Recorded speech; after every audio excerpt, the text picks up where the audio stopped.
monarque qui foulera les terres de la liberté. Telle est la promesse qui a été faite par la Convention nationale le 21 septembre 1792, qui avait décidé à l'unanimité que la royauté était abolie en France. Convention, il y a 232 ans, qui faisait naître de facto la République contre le veto royal de trop. Nous tenons aujourd'hui avec cette marche le long fil de l'histoire de notre pays et à l'appel des organisations de jeunesse, des organisations féministes, des organisations antifascistes, des organisations pour la justice sociale et écologique que je remercie. Nous marchons pour réaffirmer qu'en République, il n'y a pas de monarchie présidentielle et encore moins de monarchie présidentielle absolue. Nous marchons pour réaffirmer qu'en République, seul le peuple est souverain et maître de son destin. Oui, il y a 232 ans dans ce pays, de sujets, nous sommes devenus citoyens et citoyennes. Et nous ne laisserons personne, serait-ce le monarque président, bafouer notre dignité. Alors, le 7 juillet, la jeunesse, les quartiers populaires, les militants associatifs, politiques, syndicaux ont par la mobilisation extraordinaire sauvé la République contre l'extrême droite. Et face au coup de force d'Emmanuel Macron, qui refuse d'obéir au scrutin universel, nous sommes là pour redire que jamais nous ne céderons, que jamais nous n'accepterons le coup de force antidémocratique du président de la République. Alors, la nomination de Barnier d'abord et l'annonce des quelques noms qui se font dans la presse par-ci par-là est une insulte au vote du peuple français.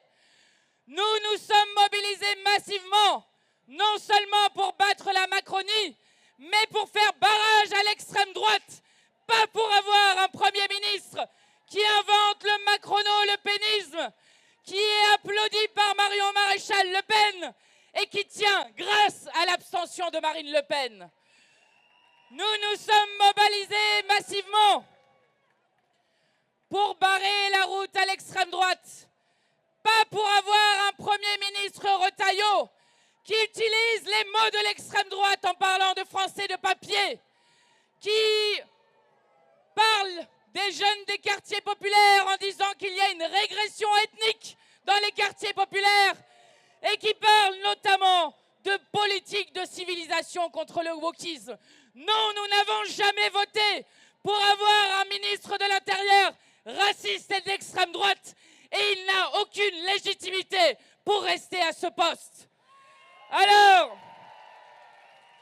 si nous avons voté, c'est pour l'abrogation immédiate de la retraite à 64 ans qui a volé 2 ans de vie au peuple français, pas pour avoir un Premier ministre favorable à la retraite à 65 ans.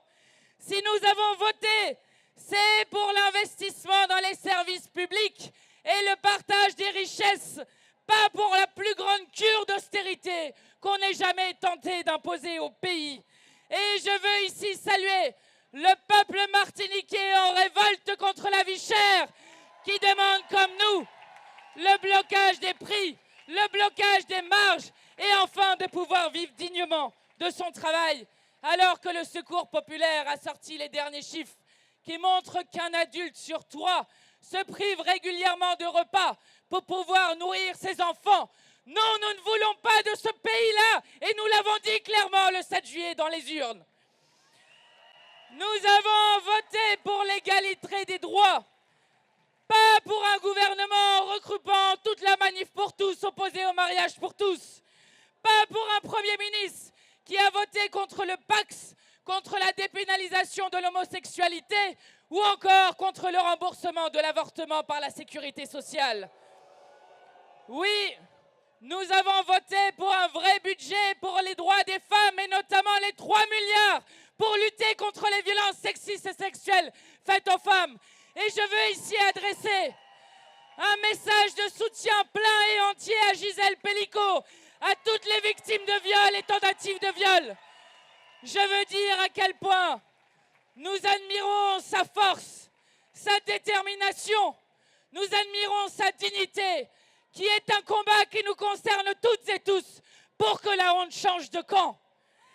Alors, nous avons voté contre tous les projets écocidaires d'un autre siècle, comme l'A69, le Lyon-Turin.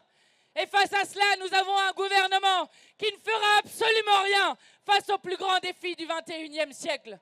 Nous avons voté enfin pour l'égale dignité des êtres humains, pour la reconnaissance de l'État de Palestine, pour le cessez-le-feu immédiat à Gaza. Iman Marifi, infirmière, criminalisée récemment pour son engagement aux côtés du peuple palestinien, m'a donné un bracelet que beaucoup d'entre vous portent. Ces bracelets portent les noms des soignants et des enfants d'ores et déjà tués dans le génocide en cours à Gaza. Nous portons leurs noms comme un étendard, mais aussi comme une promesse, celle que nous faisons collectivement. Nous ne laisserons jamais la Palestine disparaître et nous continuerons à tout moment de parler du peuple palestinien, de parler de l'horreur de la politique de l'extrême droite de Netanyahou. Cessez le feu. Alors, face à ce gouvernement Barnier, Macron, Le Pen, le 7 septembre, aujourd'hui, le 1er octobre avec les syndicats et à beaucoup d'autres moments dans la rue, nous faisons la censure populaire. Puis à l'Assemblée, nous irons censurer avec l'ensemble du nouveau Front populaire le gouvernement Barnier. Mais je le dis aussi, puisque tout le monde a compris dans ce pays que la France a un problème et qu'il s'appelle Emmanuel Macron et que cet homme nous fait honte à l'international, eh bien nous aussi, nous allons lui rendre sa honte à l'international, puisque Emmanuel Macron est devenu le premier président de la Ve République à avoir contre lui une procédure de destitution engagée suite au bureau de l'Assemblée nationale.